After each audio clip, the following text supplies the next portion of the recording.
여러분, 지금 이 소녀가 갇혀 있는 곳은 한양에서 산품 벼슬을 지낸 이판서 댁의 차가운 헛간입니다. 칠흑 같은 어둠 속 굶주린 쥐떼가 사각거리며 발밑을 기어다니고 있었지요. 살려주세요. 마마님, 제발. 제가 잘못했습니다. 제발 물 한 모금만. 소녀의 목소리는 어둠 속에서 메아리쳤으나 아무도 대답해주지 않았습니다. 그녀는 오직 추위와 굶주림만을 친구 삼아야 했지요. 내 주제에 감히 내 귀한 자식들과 한 상에 앉으려 들어 천한 것이 어미 일찍 죽더니 이제는 내 자식들의 목까지 빼앗으려 드느냐? 너 같은 더러운 것은 마땅히 굶어 죽어야지. 물 한 모금도 기대하지 마라. 이 아이가 바로 이 집의 주인 이판서가 첫 번째 부인으로부터 얻은 적장녀 청아였습니다. 어찌하여 이 소녀는 이렇게 참혹한 곳에서 천한 것이라 불리며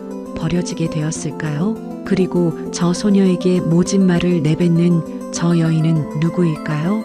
이 모든 비극의 씨앗은 청아의 어머니가 세상을 떠났던 그 슬프고 잔인한 날에서 시작됩니다. 이제 그 원망과 저주가 시작된 비극의 순간으로 거슬러 올라가겠습니다. 옛날 옛적 조선 중기 한양에서 사흘길 거리에 있는 어느 양반 마을에 한 기와집이 있었습니다. 푸른 기와지붕 아래 하얀 담장이 둘러쳐진 그 집은 겉으로 보기엔 평온하고 부유해 보였지요. 마을 사람들은 그 집을 지나칠 때마다 부러운 눈빛을 보내곤 했습니다. 저 집 주인 이판서 나으리는 참으로 복이 많으신 분이야. 그러게 말일세. 한양에서 벼슬도 하시고 집안도 화목하다지 않는가. 하지만 세상의 겉과 속이 같은 것이 얼마나 되겠습니까? 높은 담장 안쪽에는 아무도 모르는 비밀들이 숨어 있었습니다. 당시 조선에서는 남편이 죽거나 버림받은 여인이 제가하는 일이 흔했고 전처 소생의 자식과 후처 사이의 갈등 또한 드문 일이 아니었지요. 하지만 그 누구도 함부로 남의 집안일에 간섭하지 못하는 것이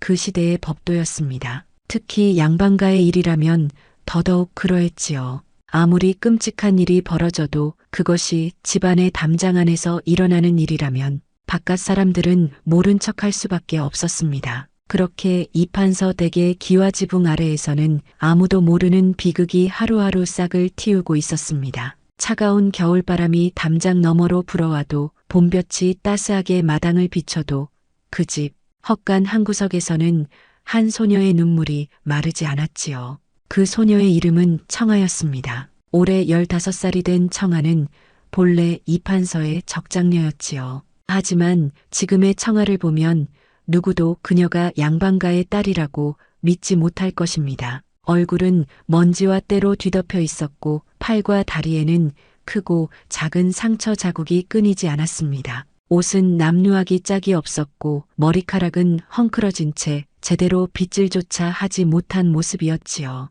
하지만 그 모든 비참함 속에서도 숨길 수 없는 것이 하나 있었습니다. 바로 청아의 눈동자였지요. 맑은 샘물처럼 투명한 그 눈빛은 온갖 고통 속에서도 여전히 빛을 잃지 않았습니다. 청아는 7살 되던 해에 어머니를 여의었습니다. 다정하고 온화했던 어머니는 병을 얻어 결국 청아의 곁을 떠나고 말았지요. 그로부터 1년 후 아버지 이판서는 새 부인을 들였습니다. 그날부터 청아의 삶은 지옥으로 변했습니다. 아침이 밝으면 헛간에서 깨어나 차디찬 우물물로 세수를 했고 하루 종일 온갖 허드렛 일을 해야 했습니다. 밥상머리에 앉는 것조차 허락받지 못했고 남은 찬밥과 찬물로 끼니를 때우는 것이 일상이었지요. 계모와 이복 남매의 구박은 날이 갈수록 심해졌습니다. 하지만 청아는 견뎠습니다. 어머니가 돌아가시기 전 마지막으로 남긴 말씀이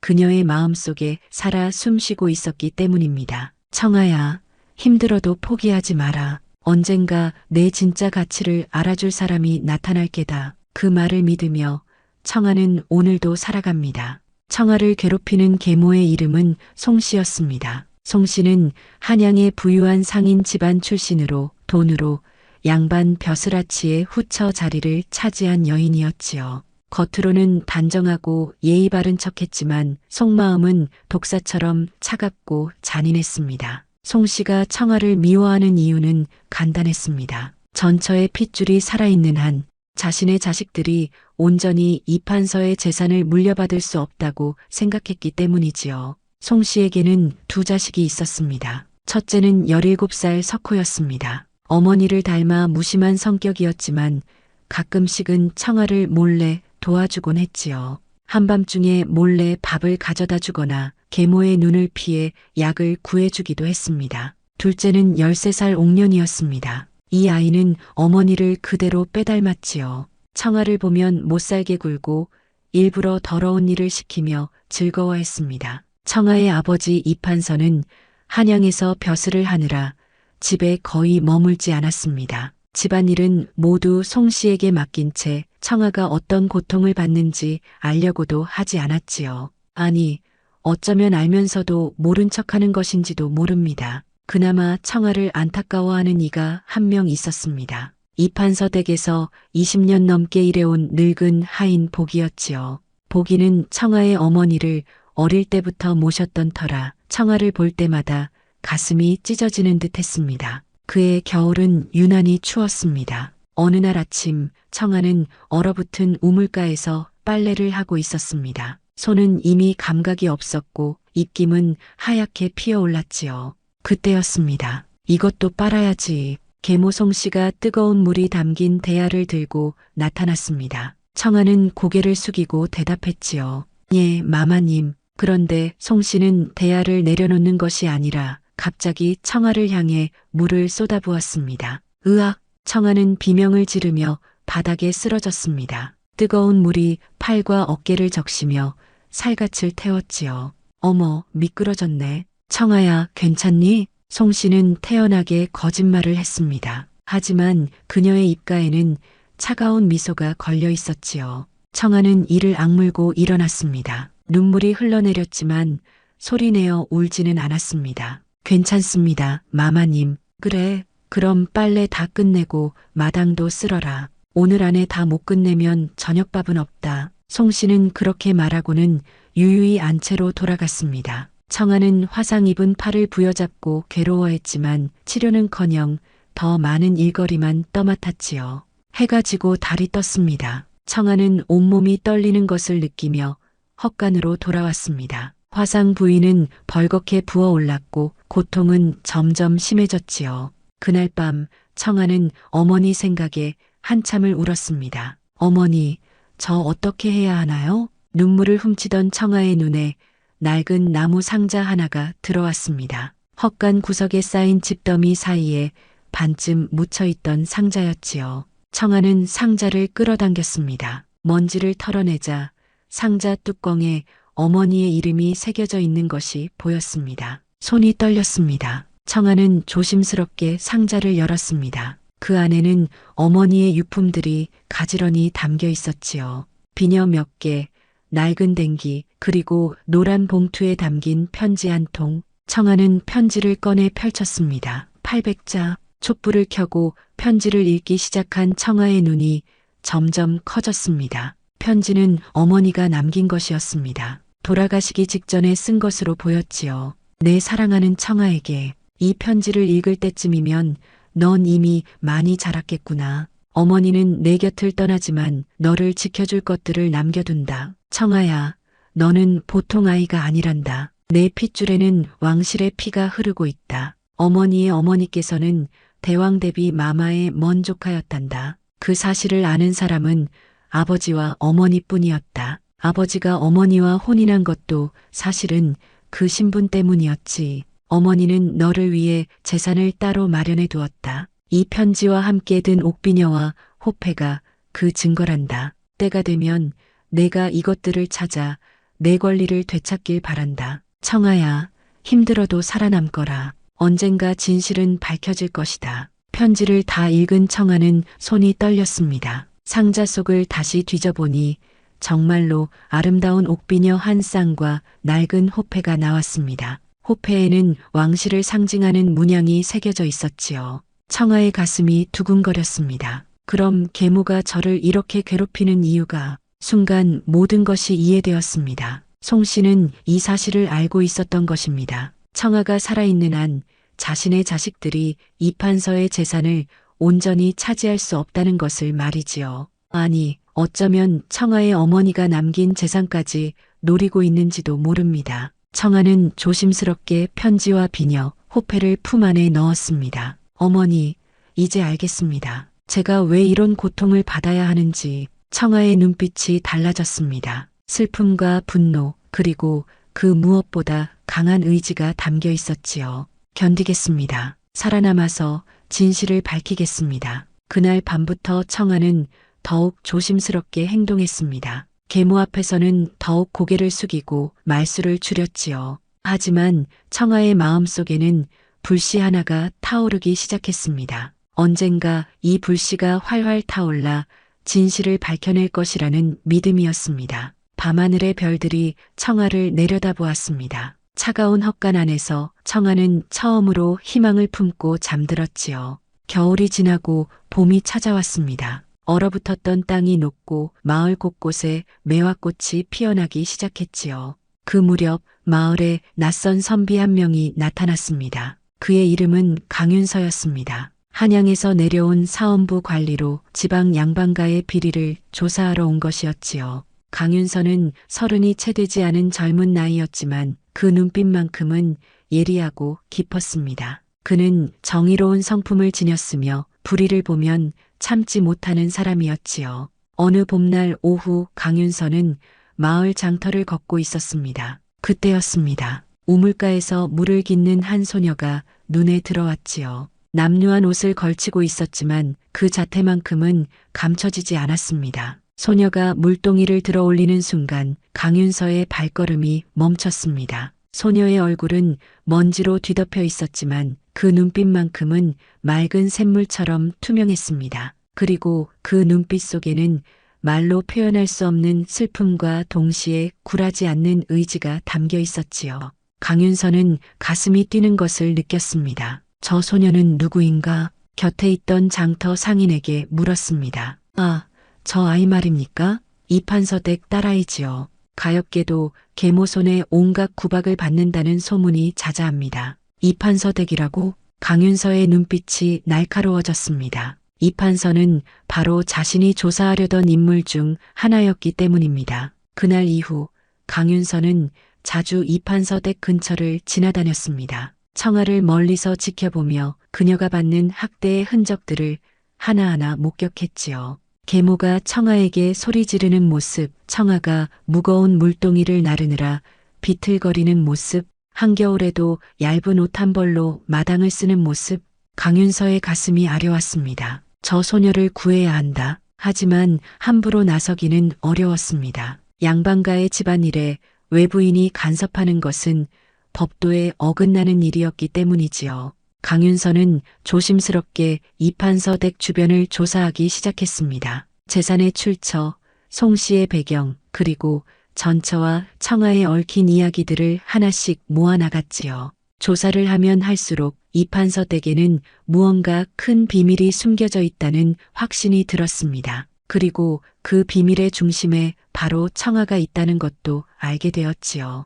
청아도 강윤서의 존재를 눈치채고 있었습니다. 이판서 댁 근처를 자주 지나다니는 낯선 선비. 처음에는 그저 지나가는 나그네려니 했지만 시간이 지날수록 그의 시선을 느낄 수 있었지요. 어느 날 우물가에서 물을 깃던 청아는 고개를 들어 멀리 서 있는 강윤서와 눈이 마주쳤습니다. 강윤서는 당황한 듯 급히 고개를 돌렸고 청아도 황급히 시선을 내렸습니다. 하지만 그 짧은 순간 두 사람의 가슴 속에는 뭔가 이상한 감정이 일렁였지요. 청아는 헛간으로 돌아와서도 그 선비의 얼굴이 머릿속에서 떠나지 않았습니다. 왜 저를 그렇게 바라보는 걸까? 청아는 혼란스러웠습니다. 혹시 도움을 청해야 하나? 하지만 계모가 알게 되면 어떻게 될까? 두려움이 앞섰습니다. 청아는 지난 8년간 계모의 잔혹함을 뼈저리게 경험해 왔습니다. 만약 자신이 밖으로 도움을 청한다는 사실이 들키면 그 보복은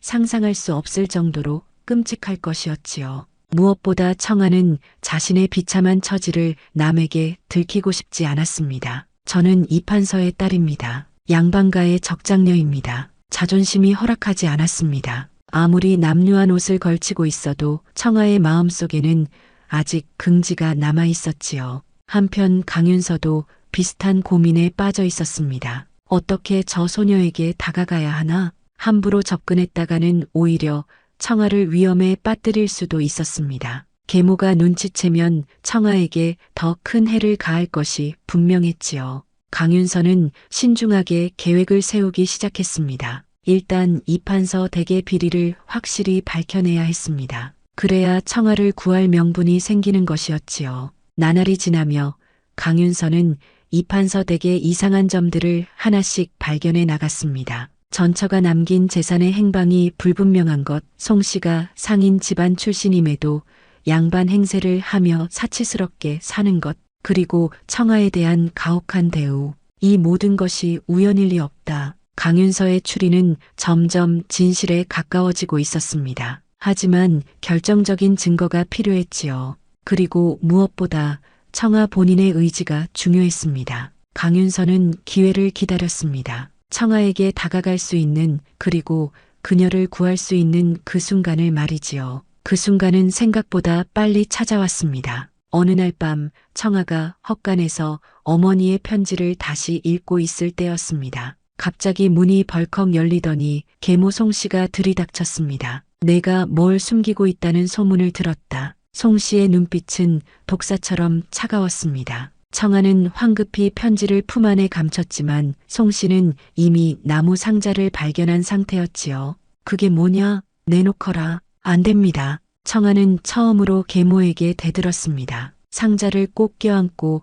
뒤로 물러섰지요. 송씨의 얼굴이 일그러졌습니다. 내가 감히. 송씨는 청아에게 달려들어 상자를 빼앗으려 했습니다. 두 사람 사이에 격렬한 실랑이가 벌어졌지요. 상자가 바닥에 떨어지며 뚜껑이 열렸고 옥비녀 한 쌍이 굴러나왔습니다. 달빛을 받아 반짝이는 옥비녀를 본 송씨의 눈이 커졌습니다. 이것이 여기 있었구나. 송씨는 옥비녀를 집어들려고 했습니다. 하지만 청아가 더 빨랐습니다. 청아는 재빨리 비녀를 낚아챘습니다. 그 순간 송씨의 손톱이 청아의 팔을 핥히고 지나갔지요. 이것은 제 어머니 것입니다. 드릴 수 없습니다. 청아의 목소리에는 지난 8년간 참아온 분노가 묻어났습니다. 송씨는 잠시 놀란 표정을 지었지만 이내 냉소를 지었습니다. 좋다. 그렇다면 내가 그것을 지킬 수 있는지 두고 보자. 송씨는 그렇게 말하고는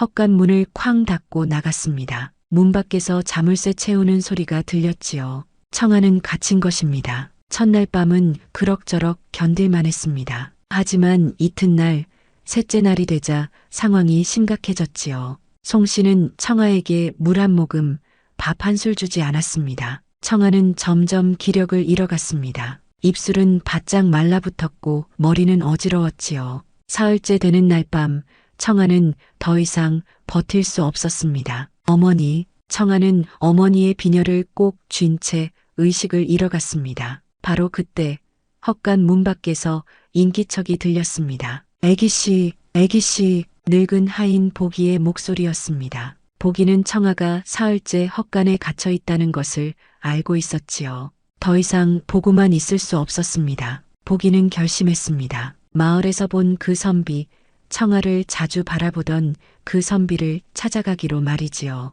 한밤중 보기는 몰래 이판서 댁을 빠져나가 강윤서가 머물고 있는 주막으로 향했습니다. 강윤서를 만난 보기는 급히 말했습니다. 나으리 애기씨를 살려주십시오. 강윤서는 보기의 말을 듣자마자 즉시 일어났습니다. 지금 당장 안내하게. 한밤중이었지만 강윤서는 주저하지 않았습니다. 사원부 관리라는 신분을 내세워 이판서 댁으로 향했지요. 대문을 두드리자 잠에서 깬 하인이 나왔습니다. 한밤중에 무슨 일이십니까? 사원부에서 나왔다. 당장 문을 열어라. 강윤서의 위험 있는 목소리에 하인은 겁을 먹고 문을 열었습니다. 보기의 안내를 받아 헛간으로 향한 강윤서는 자물쇠를 부수고 문을 열었지요. 그리고 그가 본 것은 바닥에 쓰러져 있는 청아의 모습이었습니다. 이런, 강윤서는 급히 청아를 안아 올렸습니다. 청아의 몸은 깃털처럼 가벼웠고 숨소리는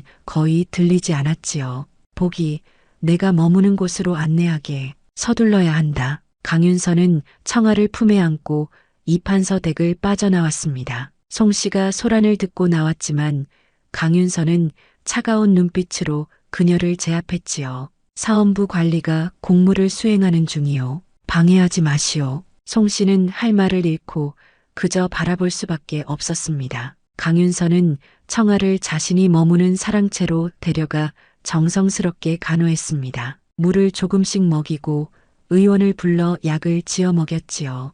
이틀 후 청아가 천천히 눈을 떴습니다. 처음 본 것은 낯선 천장이었습니다. 청아는 혼란스러웠지요. 여기가 어디? 정신이 드셨습니까? 옆에서 강윤서의 목소리가 들렸습니다. 청아는 고개를 돌려 그를 바라보았습니다. 당신은, 복이 영감께서 저를 찾아오셨습니다. 당신이 위험에 처했다고 말이지요. 청아는 천천히 기억을 되살렸습니다. 헛간에 갇혔던 일, 사흘간 굶주렸던 일, 그리고 의식을 잃었던 일. 제 어머니의 비녀는, 청아는 다급하게 몸을 일으키려 했지만 몸에 힘이 없어 다시 쓰러졌습니다. 걱정 마십시오. 여기 있습니다. 강윤서는 침상 옆 탁자 위에 놓인 옥비녀를 가리켰습니다. 청아가 꼭 쥐고 있던 것을 조심스럽게 거둔 것이었지요. 청아는 안도의 한숨을 내쉬었습니다. 감사합니다. 당신은 누구십니까? 제 이름은 강윤서입니다. 사원부에서 파견되어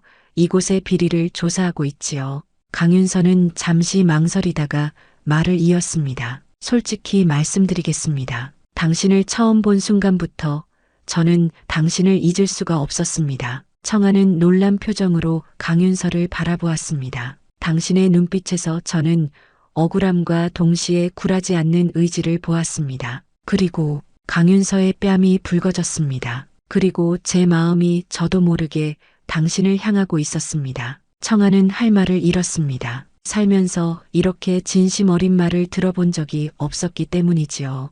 강윤서는 청아의 손을 살며시 잡았습니다. 이제 당신은 안전합니다. 제가 지켜드리겠습니다. 청아의 눈에 눈물이 맺혔습니다. 오랜 세월 혼자 견뎌야 했던 외로움과 고통이 한꺼번에 밀려왔지요. 왜 저 같은 사람을, 당신은 당신이 생각하는 것보다 훨씬 더 소중한 사람입니다. 강윤서의 목소리는 단호하면서도 따뜻했습니다. 다음 날 청아는 많이 회복되어 있었습니다. 강윤서의 정성 어린 간호 덕분이었지요. 그는 직접 죽을 쑤어 청아에게 먹였고 약을 시간 맞춰 챙겨주었습니다. 청아는 그런 강윤서를 보며 마음이 복잡했습니다. 고맙기도 하고 부끄럽기도 하고 동시에 두렵기도 했지요. 저는 이제 어떻게 해야 하나요? 청아가 조심스럽게 물었습니다. 강윤서는 잠시 생각하다가 말했습니다. 우선 여기서 지내며 몸을 추스르십시오. 그동안 제가 이판서 댁의 비리를 철저히 조사하겠습니다. 하지만 계모가 가만히 있지 않을 것입니다.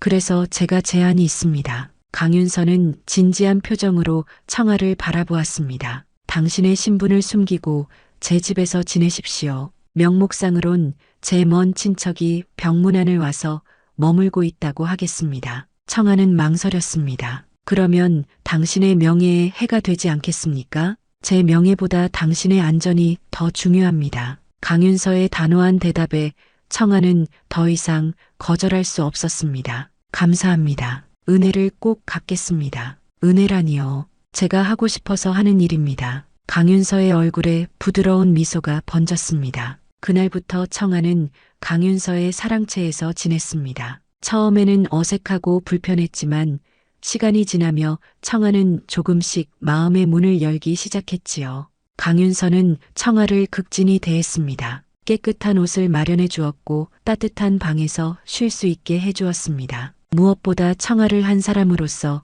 존중해 주었지요. 청아는 생전 처음으로 인간다운 대우를 받았습니다. 어느 날 저녁 두 사람은 마당에 앉아 달을 바라보고 있었습니다. 나으리, 편하게 윤서라고 부르십시오. 하지만 그건 우린 이제 서로를 도우며 함께 싸워야 할 동료입니다. 격식은 필요 없습니다. 청아는 고개를 끄덕였습니다. 윤서, 나으리, 그냥 윤서라고만 하십시오. 청아는 작은 웃음을 지었습니다. 얼마 만의 웃음인지 기억조차 나지 않았지요. 청아 씨, 강윤서가 조심스럽게 말을 꺼냈습니다. 당신의 어머니에 대해 더 자세히 말씀해 주실 수 있겠습니까? 제가 조사하는 데 도움이 될 것 같습니다. 청아는 잠시 망설이다가 어머니의 편지를 꺼내 보여주었습니다. 강윤서는 편지를 읽으며 점점 심각한 표정이 되었습니다. 이것이 사실이라면 제가 왕실의 먼 핏줄이라는 것 말입니까?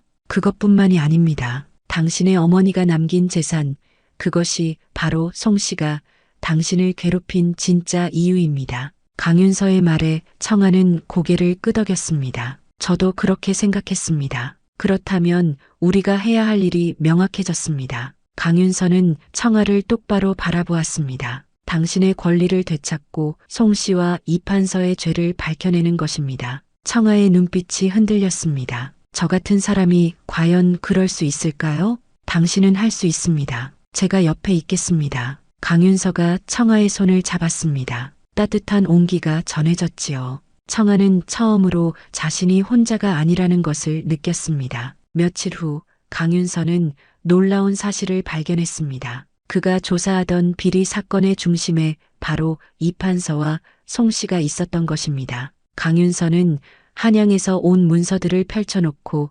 청아에게 설명했습니다. 청아 씨, 이것을 보십시오. 문서에는 이판서 댁의 재산 목록이 적혀 있었습니다. 하지만 이상한 점이 있었지요. 당신의 어머니가 돌아가신 후 갑자기 이판서 댁의 재산이 2배 가까이 늘어났습니다. 그게 무슨 뜻입니까? 당신 어머니의 재산을 가로챘다는 뜻입니다. 강윤서는 다른 문서를 가리켰습니다. 그리고 이것을 보십시오. 송 씨가 이판서와 혼인하기 전 그녀의 집안은 사실 파산 직전이었습니다. 그런데 어떻게 후처 자리를? 바로 이것 때문입니다. 강윤서는 낡은 혼인 문서를 꺼냈습니다. 거기에는 충격적인 내용이 적혀 있었지요. 송 씨는 당신 어머니의 재산 정보를 미리 알고 있었습니다. 그리고 그것을 이판서에게 제안했습니다. 자신이 후처가 되면 그 재산을 함께 차지하자고 말이지요. 청아의 얼굴이 창백해졌습니다.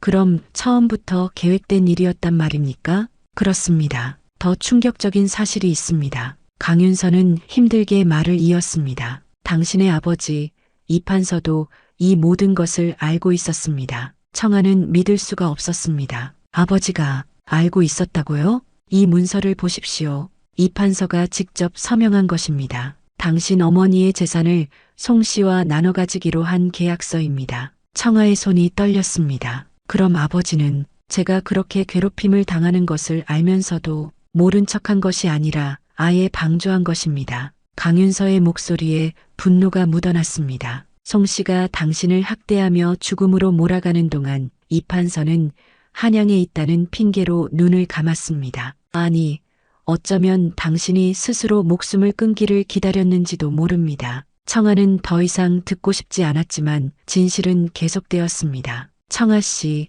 더 끔찍한 사실이 있습니다. 강윤서는 또 다른 문서를 꺼냈습니다. 당신의 어머니가 돌아가신 것도 설마 병사가 아니었을 가능성이 큽니다. 청아의 눈에서 눈물이 흘러내렸습니다. 어머니를 그들이. 청아는 더 이상 말을 잇지 못하고 오열했습니다. 강윤서는 조심스럽게 청아를 안아주었습니다. 울어도 괜찮습니다. 억울함을 참지 마십시오. 청아는 강윤서의 품에서 한참을 울었습니다. 8년간 참아온 슬픔과 분노, 배신감이 한꺼번에 쏟아져 나왔지요. 제가 믿었던 아버지가. 청아 씨, 이제 선택해야 합니다. 강윤서는 청아의 어깨를 잡고 똑바로 바라보았습니다. 이대로 숨어 지낼 것인가 아니면 맞서 싸울 것인가. 청아는 눈물을 닦았습니다. 하지만 저는 아무런 힘도 없습니다. 당신에겐 진실이 있습니다. 그리고 제가 있습니다. 강윤서의 눈빛은 확고했습니다. 우리 함께 싸웁시다. 당신의 어머니를 위해서라도. 청아는 고개를 끄덕였습니다. 슬픔 속에서도 그녀의 눈빛에 새로운 결의가 타오르기 시작했지요. 진실을 알게 된 후 청아는 며칠간 말을 잃었습니다. 밥을 먹지도 잠을 자지도 못했습니다. 그저 멍하니 창밖만 바라볼 뿐이었지요. 자신을 사랑한다고 믿었던 아버지가 사실은 가장 큰 배신자였다는 사실, 어머니의 죽음조차 그들의 계략이었을 가능성, 이 모든 것이 청아의 마음을 갈기갈기 찢어놓았습니다. 강윤서는 그런 청아를 묵묵히 지켜보았습니다. 어떤 위로의 말도 소용없다는 것을 알았기 때문입니다. 청아에게 필요한 것은 시간이었지요. 나흘째 되는 밤, 청아는 여전히 잠들지 못하고 창가에 앉아 있었습니다. 강윤서가 따뜻한 차를 들고 다가왔습니다. 조금이라도 드십시오. 청아는 고개를 저었습니다. 어떻게 믿을 수 있겠습니까? 제 아버지가 그런 사람이었다니. 청아 씨, 강윤서가 청아 옆에 앉았습니다. 당신은 아버지와 다릅니다. 당신은 그들의 피를 물려받았을지 몰라도 그들의 마음까지 물려받은 것은 아닙니다. 하지만 당신은 8년간 온갖 고통을 견디면서도 인간성을 잃지 않았습니다. 그것이 바로 당신이 그들과 다른 이유입니다. 청아는 천천히 강윤서를 바라보았습니다. 제가 정말 할 수 있을까요? 할 수 있습니다. 아니, 해야만 합니다. 당신의 어머니를 위해서라도. 바로 그때 밖에서 급한 발소리가 들렸습니다. 나으리, 나으리, 보기의 다급한 목소리였습니다. 강윤서가 문을 열자 보기가 숨을 헐떡이며 말했습니다. 큰일 났습니다. 송씨 마마님이 애기 씨를 찾고 있습니다. 마을을 샅샅이 뒤지고 있습니다. 뭐라고? 그뿐만이 아닙니다. 나으리를 의심하고 있습니다. 나으리가 애기 씨를 숨겨주고 있다고 말이지요. 강윤서의 표정이 굳어졌습니다. 보기 영감, 이판서는 어디 계신가? 한양에서 돌아오셨습니다. 송씨 마마님이 급히 불러들인 것 같습니다. 상황이 심각해지고 있었습니다. 청아가 일어섰습니다. 제가 돌아가겠습니다. 더 이상 당신에게 피해를 드릴 수 없습니다. 안 됩니다. 강윤서가 청아의 손을 잡았습니다. 지금 돌아가면 당신은 위험합니다. 송씨가 뭘 할지 모릅니다. 하지만 당신의 명예가, 제 명예 따위는 중요하지 않습니다. 강윤서의 목소리에 절박함이 묻어났습니다. 청아 씨, 제발 제 말을 들어주십시오. 조금만 더 기다리십시오. 제가 반드시 방법을 찾겠습니다. 청아는 강윤서의 눈을 바라보았습니다. 그 눈빛에는 진심 어린 걱정과 무언가 더 깊은 감정이 담겨 있었지요. 윤서 나으리, 제발입니다. 청아는 천천히 고개를 끄덕였습니다. 그날 밤 강윤서는 한숨도 자지 않고 청아의 방 밖을 지켰습니다. 만약 송씨의 사람들이 찾아온다면 청아를 지켜내기 위해서였지요. 청아는 방 안에서 그런 강윤서를 느낄 수 있었습니다. 문 밖에서 들리는 작은 인기척, 가끔씩 오가는 발소리, 청아의 가슴이 따뜻해졌습니다. 이 사람은 진짜로 저를 지켜주려 하는구나. 청아는 생전 처음으로 누군가에게 소중한 존재가 되었다는 것을 느꼈습니다. 다음 날 새벽 청아는 문을 열고 밖으로 나왔습니다. 강윤서는 마루에 앉아 졸고 있었습니다. 밤새 깨어있느라 지쳤을 것이었지요. 청아는 조용히 다가가 자신의 겉옷을 강윤서의 어깨에 덮어주었습니다. 그 순간 강윤서가 눈을 떴습니다. 청아 씨, 밤새 여기 계셨군요. 청아의 목소리는 부드러웠습니다. 당신이 걱정되어서. 강윤서는 일어나며 민망한 표정을 지었습니다. 제가 좀 졸았나 봅니다. 들어가서 쉬십시오. 제가 괜찮습니다. 아닙니다. 아직 안전하지 않습니다. 두 사람은 마주보며 서 있었습니다. 새벽 공기는 차가웠지만 두 사람 사이의 공기는 이상하게 따뜻했지요. 윤서 나으리, 네, 왜 이렇게까지 저를 도와주시는 겁니까? 청아의 물음에 강윤서는 잠시 망설였습니다. 청아 씨, 솔직하게 말씀드려도 되겠습니까? 말씀하십시오. 강윤서는 깊게 숨을 들이쉬었습니다. 당신을 처음 본 순간부터 제 마음은 당신을 향하고 있었습니다. 청아의 눈이 커졌습니다. 저는 한양에서 수많은 여인들을 보았습니다. 하지만 당신처럼 제 마음을 흔든 사람은 없었습니다. 저는 남루하고 비천한, 그렇지 않습니다. 강윤서가 한 걸음 다가왔습니다. 당신의 눈빛은 그 어떤 귀한 아가씨보다 빛났습니다. 고통 속에서도 굴하지 않는 의지, 배신당했어도 여전히 남아있는 선함, 그것이 바로 제가 당신에게 끌린 이유입니다. 청아는 가슴이 두근거리는 것을 느꼈습니다. 저는 당신에게 큰 짐이 될 것입니다. 당신은 짐이 아닙니다. 오히려 강윤서는 청아의 손을 조심스럽게 잡았습니다. 당신은 제 삶에 의미를 준 사람입니다. 청아의 눈에 눈물이 고였습니다. 저 같은 사람에게 이런 말을 해주시다니. 청아 씨, 제 옆에 있어 주시겠습니까? 이 모든 것이 끝날 때까지, 아니 그 후에도. 청아는 강윤서를 바라보았습니다. 그의 눈빛은 진심으로 가득했습니다. 거짓이나 계략이 아닌 순수한 마음이 느껴졌지요. 저는 사랑받을 자격이 있는 사람인가요? 당연합니다. 당신은 세상 누구보다 사랑받을 자격이 있습니다.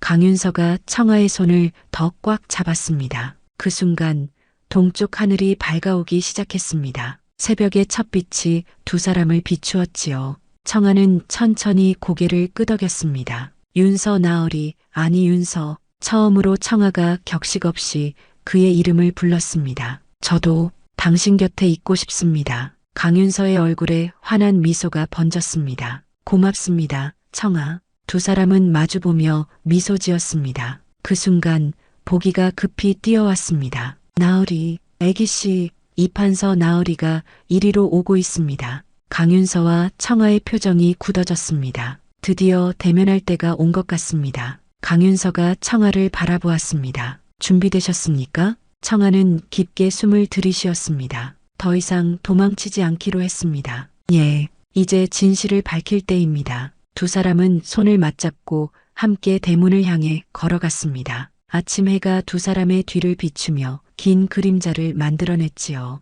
새로운 시작을 알리는 빛이었습니다. 대문 앞에 이판서가 서 있었습니다. 송 씨와 함께였고 뒤에는 관아의 포졸 몇 명이 따라와 있었지요. 청아, 이판서의 목소리는 차갑고 무거웠습니다. 아버지. 청아는 떨리는 목소리로 대답했습니다. 하지만 더 이상 고개를 숙이지 않았지요. 집으로 돌아가자. 싫습니다. 청아의 단호한 대답에 이판서의 눈썹이 꿈틀거렸습니다. 뭐라고? 저는 돌아가지 않겠습니다. 더 이상 그 지옥 같은 곳에서 살 수 없습니다. 송 씨가 앞으로 나섰습니다. 이것이 버릇없는 것을 보아라. 아버지 명을 거역하다니. 버릇없는 것은 누구입니까? 강윤서가 앞으로 나서며 말했습니다. 적장녀를 헛간에 가두고 굶기는 것이 과연 부모가 할 짓입니까? 당신이 누구기에 우리 집안일에 참견하는가? 송 씨가 소리쳤습니다. 저는 사원부 관리 강윤서입니다. 그리고 지금 이판서 댁의 비리를 조사하고 있습니다. 강윤서는 품에서 문서들을 꺼내 들었습니다. 이판서 나으리 전처의 재산을 불법으로 가로챈 것에 대해 어떻게 변명하시겠습니까? 이판서의 얼굴이 굳어졌습니다. 무슨 헛소리를. 헛소리가 아닙니다. 여기 증거가 다 있습니다. 바로 그때 청아가 품에서 무언가를 꺼냈습니다. 어머니의 편지와 옥비녀 그리고 호패였지요. 아버지, 이것을 보십시오. 어머니가 남기신 편지입니다. 청아는 편지를 펼쳐 보였습니다. 어머니는 제게 모든 것을 남겨주셨습니다. 그런데 아버지와 저 여인은 그것을 빼앗으려 했지요. 송 씨의 얼굴이 새하얗게 질렸습니다. 그건 인정하십니까? 강윤서가 날카롭게 물었습니다. 이판서는 잠시 침묵하다가 입을 열었습니다. 그래, 그것이 어떻단 말이냐? 내 어머니의 재산은 이제 내 것이다. 법적으로는 청아 씨의 것입니다. 법이고 뭐고 내가 가장이고 아버지다. 가장도 아버지도 아닙니다. 청아가 단호하게 말했습니다. 진짜 아버지라면 딸을 이렇게 대하지 않습니다. 당신은 저를 죽이려 했습니다. 뭐라고? 아버지는 처음부터 알고 계셨습니다. 송 씨가 저를 어떻게 대하는지, 제가 얼마나 고통받는지. 하지만 모른 척했지요. 아니, 바랐을지도 모릅니다. 제가 스스로 죽기를. 청아의 목소리는 떨렸지만 확고했습니다. 그러면 재산을 온전히 차지할 수 있으니까요. 이판서는 할 말을 잃었습니다. 청아는 편지를 다시 들어보였습니다. 하지만 아버지가 모르시는 것이 하나 있습니다. 청아는 편지의 뒷면을 펼쳤습니다. 거기엔 희미한 글씨로 또 다른 내용이 적혀 있었지요. 어머니는 자신의 신분과 재산의 위치를 이 편지에 숨겨두셨습니다. 강윤서도 처음 보는 내용이었습니다. 청아는 천천히 읽기 시작했습니다. 저는 대왕대비 마마의 먼 조카 숙명공주의 손녀입니다. 제 재산은 왕실에서 하사받은 것으로 한양 종로의 은밀한 곳에 보관되어 있습니다. 이 호패가 그 증거입니다. 모두가 숨을 죽였습니다. 그리고 청아는 눈물을 참으며 마지막 문장을 읽었습니다. 만약 제가 의문의 죽음을 맞이한다면 이 판서를 의심하십시오. 그는 제 신분과 재산을 탐했고 저를 위협했습니다. 거짓말이다. 이 판서가 소리쳤습니다. 거짓말이 아닙니다. 강윤서가 또 다른 문서를 꺼냈습니다. 제가 한양에서 가져온 궁중 기록입니다. 청아 씨의 어머니가 정말로 왕실의 먼 핏줄임을 증명하는 문서입니다. 송 씨가 비틀거렸습니다. 그럼 이 아이가, 네, 청아 씨는 왕실의 핏줄입니다. 비록 먼 핏줄이지만 왕실에서 인정한 가문의 후손입니다. 강윤서는 이 판서를 똑바로 바라보았습니다. 이 판서 나으리, 당신은 왕실의 핏줄을 학대하고 그 재산을 강탈하려 했습니다. 이것이 무슨 죄인지 아십니까? 이 판서의 얼굴은 흙빛이 되었습니다. 더 이상 숨길 수 없습니다. 청아가 앞으로 나섰습니다. 저는 제 권리를 찾겠습니다. 그리고 어머니를 위해 진실을 밝히겠습니다. 청아의 눈빛은 더 이상 겁먹은 소녀의 것이 아니었습니다. 정의를 위해 싸우는 여인의 눈빛이었지요. 강윤서가 포졸들에게 신호를 보냈습니다. 이 판서와 송 씨를 체포하시오. 한양에서 돌아온 후 강윤서는 청아에게 제안했습니다. 청아 씨, 한양에 머물며 왕실의 보호를 받는 것이 어떻겠습니까? 한양에 머문다고요? 네. 당신의 신분이 확인된 이상 왕실에서 당신을 보살필 것입니다. 안전하고 편안한 삶을 살 수 있습니다. 하지만 청아는 고개를 저었습니다. 고맙지만 저는 그러고 싶지 않습니다. 왜 그러십니까? 도망치고 싶지 않습니다. 청아의 눈빛이 단호해졌습니다. 저는 마을로 돌아가 직접 모든 것을 정리하고 싶습니다. 이 판서와 송 씨를 직접 대면하고 어머니의 명예를 제 손으로 되찾고 싶습니다. 강윤서는 걱정스러운 표정을 지었습니다. 위험할 수 있습니다. 그들의 잔당들이 아직 남아있을지도 모릅니다. 알고 있습니다. 하지만 도망치지 않겠습니다. 청아는 강윤서의 손을 잡았습니다. 8년간 저는 겁에 질려 숨어 살았습니다. 하지만 이제는 다릅니다. 이제는 맞서 싸울 힘이 생겼습니다. 청아 씨, 윤서, 당신도 옆에 있어 주시겠지요?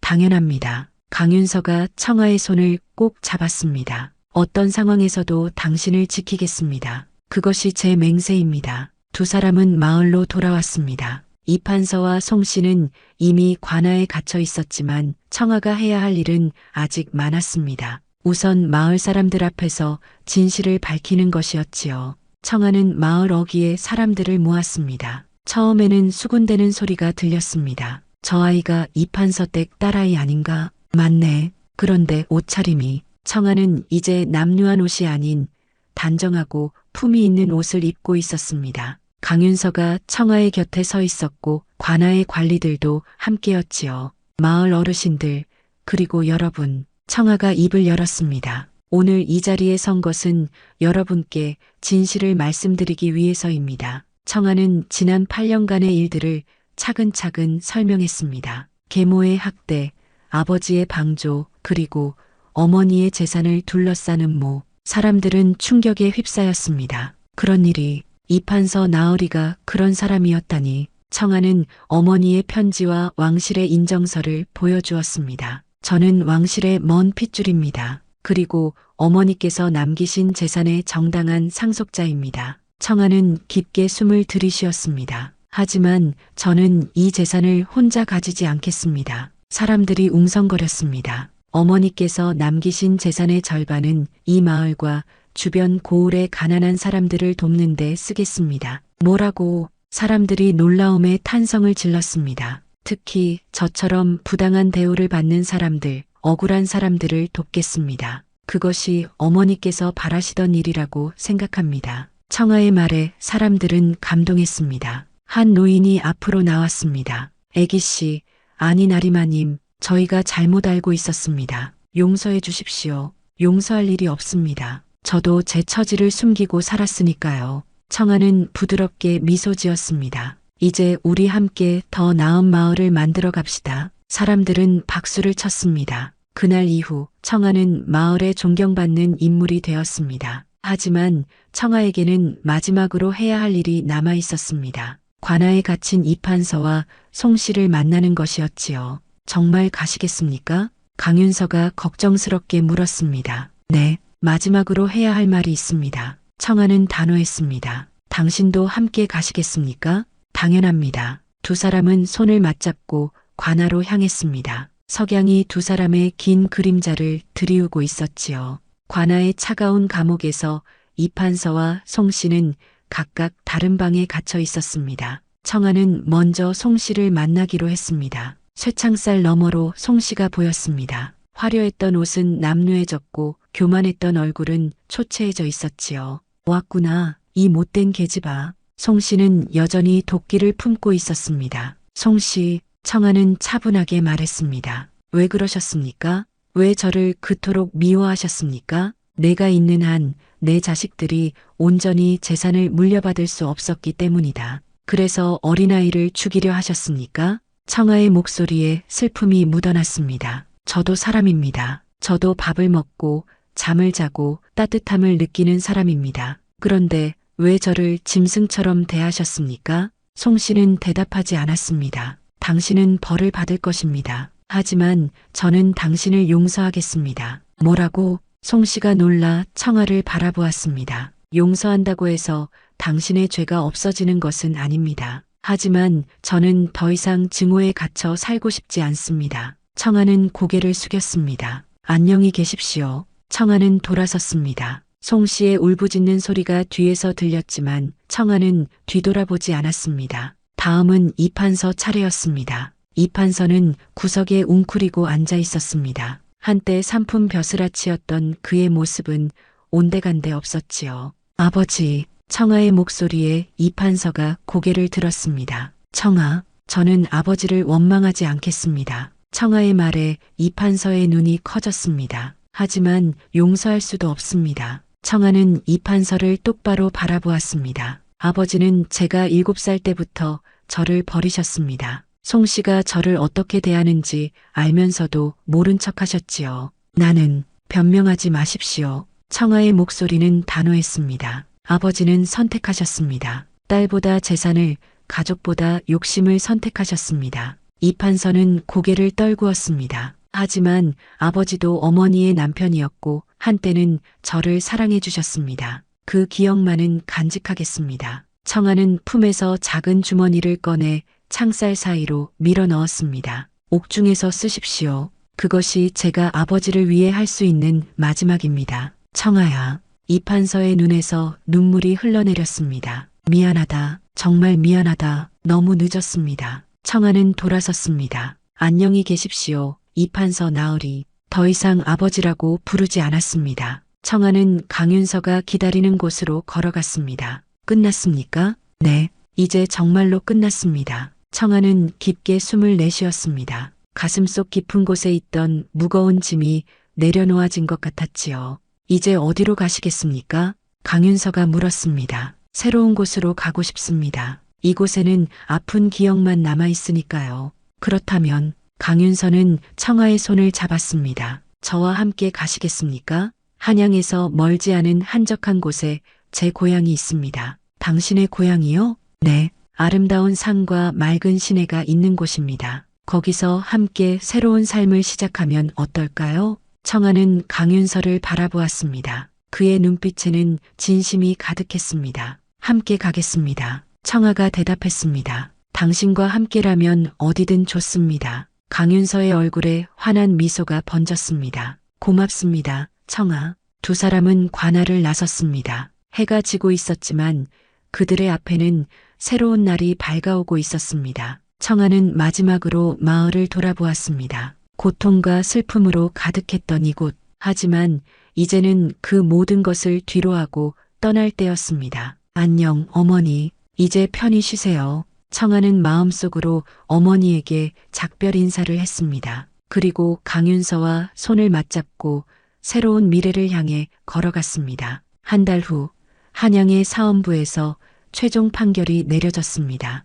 이판서는 전처의 재산을 불법으로 가로채고 왕실의 핏줄인 청아를 학대한 죄로 벼슬을 박탈당하고 변방으로 유배되었습니다. 송 씨는 살인 미수와 재산 강탈 미수로 귀양형에 처해졌지요. 두 사람의 재산은 모두 몰수되어 청아에게 돌아갔습니다. 청아는 약속대로 재산의 절반을 가난한 사람들을 돕는 데 사용했습니다. 마을에는 청아가 세운 구호소가 생겼고 어려운 사람들에게 밥과 옷을 나눠주었지요. 어느 날 청아에게 뜻밖의 손님이 찾아왔습니다. 이복 오빠 석호였습니다. 누님, 석호는 청아 앞에 무릎을 꿇었습니다. 용서해 주십시오. 제가 누님을 지켜드리지 못했습니다. 청아는 석호를 일으켜 세웠습니다. 오라버니는 저를 도와주셨습니다. 몰래 밥을 가져다 주시고 약을 구해 주셨지요. 그것으로는 부족했습니다. 제가 더 용기를 냈어야 했습니다. 석호의 눈에 눈물이 맺혔습니다.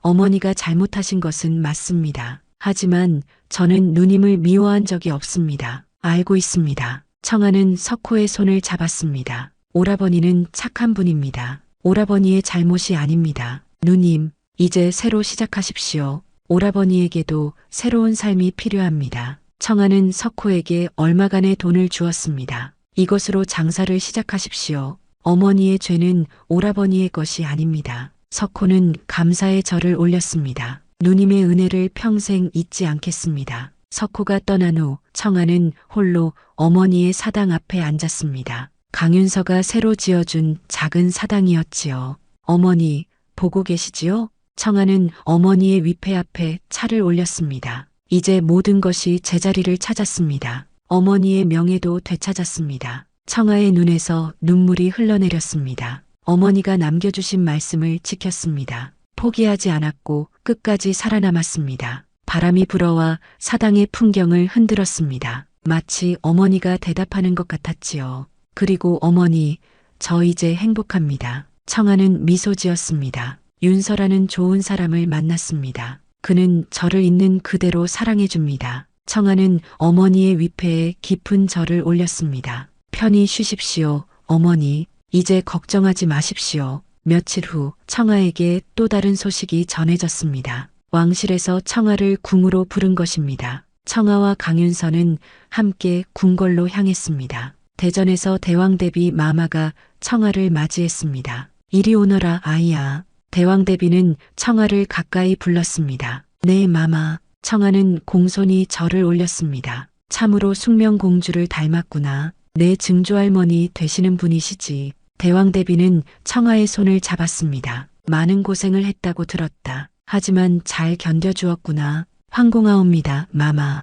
왕실에서 너를 보살피고 싶구나. 궁에 머물며 왕실의 일원으로 살면 어떻겠느냐? 청아는 잠시 망설였습니다. 마마 감사하오나 저는 궁 밖에서 살고 싶습니다. 왜 그러느냐? 저는 제가 겪은 고통을 다른 이들이 겪지 않도록 돕고 싶습니다. 궁 안에서는 그 일을 할 수 없습니다. 대왕대비는 청아를 오래 바라보았습니다. 현명한 아이로구나. 좋다. 내 뜻대로 하거라. 대왕대비는 청아에게 교지를 내렸습니다. 왕실의 이름으로 너에게 자기를 내리노라. 이제부터 너는 숙명군주로 불릴 것이다. 황공하옵니다. 그리고 이 젊은 선비, 대왕대비가 강윤서를 바라보았습니다. 내가 우리 청아를 지켜준 것이로구나. 예, 마마. 잘하였다. 청아를 잘 보살펴 주거라. 명심하겠나이다. 강윤서는 깊이 절을 올렸습니다. 궁을 나서며 청아는 강윤서를 바라보았습니다. 이제 정말로 새로운 시작이네요. 그렇습니다. 숙명군주님. 강윤서가 장난스럽게 말하자 청아가 웃었습니다. 그냥 청아라고 불러주세요. 알겠습니다. 청아. 두 사람은 손을 맞잡고 궁을 떠났습니다. 앞으로 펼쳐질 새로운 삶을 향해서 말이지요. 계절이 바뀌어 가을이 찾아왔습니다. 청아와 강윤서는 한양에서 멀지 않은 한적한 마을에 보금자리를 마련했습니다. 작지만 아늑한 기와집이었지요. 마당에는 청아가 직접 심은 꽃들이 피어났고 뒤뜰에는 작은 텃밭이 있었습니다. 청아는 매일 아침 일찍 일어나 마을을 돌아다녔습니다. 어려운 이웃들을 찾아가 도움을 주고 아픈 사람들을 돌보았지요. 강윤서는 사원부의 일을 계속하면서도 시간이 날 때마다 청아를 도왔습니다. 두 사람은 마을 사람들에게 존경받는 부부가 되었습니다. 어느 날 청아는 마을 어귀에서 낯선 여인을 만났습니다. 초췌한 몸에 어린아이를 안고 있는 여인이었지요. 무슨 일이십니까? 청아가 다가가 물었습니다. 저는 먹을 것이 없어서. 여인은 눈물을 흘렸습니다. 남편이 병으로 죽고 시댁에서 쫓겨났습니다. 갈 곳이 없습니다. 청아는 여인의 손을 잡았습니다. 걱정 마십시오. 제가 도와드리겠습니다. 청아는 여인을 자신의 집으로 데려와 밥을 먹이고 깨끗한 옷을 주었습니다. 당분간 여기서 지내십시오. 제가 일자리도 찾아드리겠습니다. 정말입니까? 고맙습니다. 여인은 감사의 눈물을 흘렸습니다. 그날 이후 청아의 집에는 도움이 필요한 사람들이 하나둘 모여들기 시작했습니다. 청아는 모든 이들을 따뜻하게 맞이했습니다. 강윤서는 그런 청아를 보며 감탄했습니다. 당신은 정말 대단한 사람입니다. 아니에요. 저는 그저 제가 받았던 고통을 다른 이들이 겪지 않았으면 하는 것뿐이에요. 청아의 눈빛은 맑고 따뜻했습니다. 어느 가을날 저녁 두 사람은 마당에 앉아 달을 바라보고 있었습니다. 청아, 네, 저와 혼인해 주시겠습니까? 강윤서의 갑작스러운 청혼에 청아는 놀랐습니다. 지금 청혼하시는 건가요? 네, 이미 함께 살고 있지만 정식으로 혼례를 올리고 싶습니다. 강윤서는 청아의 손을 잡았습니다. 당신은 제 삶의 전부입니다. 평생 당신 곁을 지키고 싶습니다. 청아의 눈에 눈물이 맺혔습니다. 저 같은 사람과 또 그런 말씀하시는군요. 강윤서가 웃으며 청아의 눈물을 닦아주었습니다. 당신은 세상에서 가장 아름답고 고귀한 사람입니다. 고맙습니다, 윤서. 청아는 고개를 끄덕였습니다. 네, 당신과 혼인하겠습니다. 두 사람은 서로를 끌어안았습니다. 달빛이 두 사람을 부드럽게 비추고 있었지요. 그해 겨울 두 사람은 조촐한 혼례를 올렸습니다. 마을 사람들이 모두 모여 축하해 주었고 복이 영감도 기쁜 마음으로 참석했습니다. 혼례를 마치고 청아는 다시 한번 어머니의 사당을 찾았습니다. 어머니, 저 이제 정말 행복합니다. 청아는 어머니의 위패 앞에서 절을 올렸습니다. 어머니께서 말씀하신 대로 제 가치를 알아주는 사람을 만났습니다. 바람이 불어와 청아의 머리카락을 흔들었습니다. 그리고 어머니, 저는 제가 겪은 고통을 헛되지 않게 만들겠습니다. 다른 사람들을 돕는 데 사용하겠습니다. 청아는 일어서서 하늘을 바라보았습니다. 감사합니다, 어머니. 저를 낳아주시고 사랑해주셔서. 마을로 돌아오는 길에 청아는 강윤서를 만났습니다. 어머님께 다녀오셨습니까? 네, 모든 것을 말씀드렸습니다. 어머님께서 기뻐하실 것입니다. 강윤서가 청아의 손을 잡았습니다. 이제 우리 함께 행복하게 삽시다. 네, 함께요. 두 사람은 손을 맞잡고 집으로 향했습니다. 석양이 두 사람의 뒤를 따뜻하게 비추고 있었지요.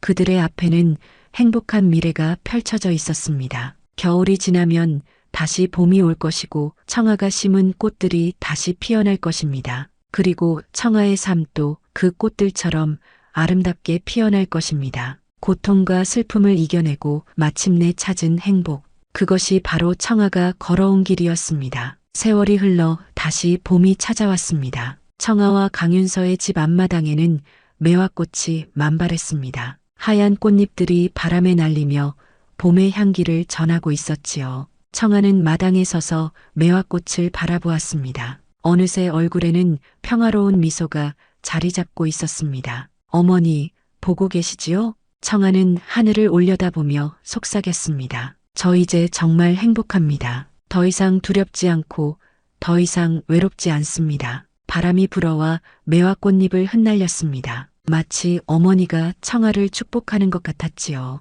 청아, 뒤에서 강윤서의 목소리가 들렸습니다. 청아가 돌아보자 강윤서가 따뜻한 차를 들고 서 있었습니다. 매화를 보고 계셨군요. 네, 참 아름답지요? 당신만큼은 아니지만요. 강윤서의 말에 청아가 웃었습니다. 아직도 그런 말씀을. 사실이니까요. 강윤서가 청아의 곁으로 다가와 어깨에 손을 얹었습니다. 당신이 있어 나도 행복합니다. 두 사람은 서로를 바라보며 미소 지었습니다. 그때 대문 밖에서 소리가 들렸습니다. 군주마마, 군주마마. 마을 사람들이 찾아온 것이었습니다. 무슨 일이십니까? 청아가 대문을 열자 마을 사람들이 환하게 웃고 있었습니다. 군주 마마께서 세워주신 구호소 덕분에 굶주리는 사람이 없어졌습니다. 그리고 마마께서 지어주신 학당 덕분에 우리 아이들이 글을 배우고 있습니다. 사람들은 감사의 말을 전했습니다. 청아는 겸손하게 손을 내저었습니다.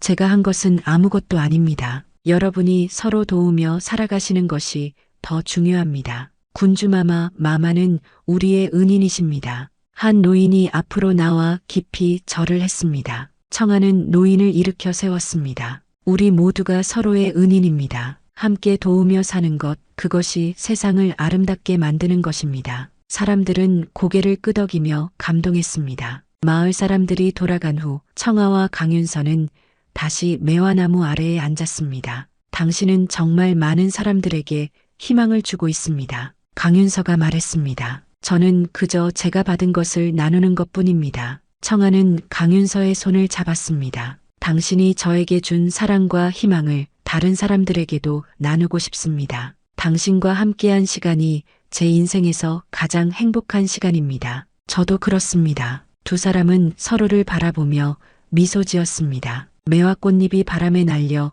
두 사람 위로 떨어졌지요. 마치 축복의 꽃빛처럼 말입니다. 청아는 하늘을 바라보았습니다. 과거의 고통, 배신, 슬픔, 그 모든 것이 이제는 추억이 되었습니다. 하지만 그 추억은 청아를 더 강하고 지혜롭게 만들었지요. 사람은 고통을 통해 성장한다는 말이 있습니다. 청아는 바로 그것을 증명했습니다. 어린 시절의 학대와 고난을 이겨내고 마침내 진정한 행복을 찾은 것입니다. 옛말에 하늘은 스스로 돕는 자를 돕는다는 말이 있습니다. 청아는 끝까지 포기하지 않았습니다. 아무리 힘들어도 아무리 외로워도 살아남기 위해 싸웠습니다. 그리고 마침내 진실이 밝혀졌고 정의가 승리했습니다. 하지만 더 중요한 것은 청아가 복수가 아닌 용서를 선택했다는 것입니다. 증오에 갇히지 않고 사랑을 선택했습니다. 그것이 바로 청아를 진정으로 자유롭게 만든 것이지요. 여러분도 삶에서 어려움을 겪을 때가 있을 것입니다. 배신당하고 상처받고 절망할 때도 있겠지요. 하지만 기억하십시오. 어둠이 가장 깊을 때 새벽은 가장 가까이에 있습니다. 포기하지 마십시오. 희망을 잃지 마십시오. 청아처럼 끝까지 견디고 진실을 믿으십시오. 그리고 무엇보다 사랑하는 법을 잊지 마십시오. 증오가 아닌 사랑이, 복수가 아닌 용서가 진정으로 우리를 자유롭게 만들어줍니다. 청아와 강윤서는 오래오래 행복하게 살았습니다. 그들의 이야기는 마을에서 대대로 전해졌고 많은 사람들에게 희망과 용기를 주었습니다. 그리고 그들이 남긴 가장 큰 유산은 바로 이것이었습니다. 어떤 고통도 영원하지 않다. 희망을 잃지 않고 견디면 반드시 봄은 온다. 다음 영상을 빠르게 만나보시려면 좋아요와 구독을 눌러주세요. 그럼 더 재미있는 영상으로 찾아뵙겠습니다. 모두 행복한 하루 보내세요.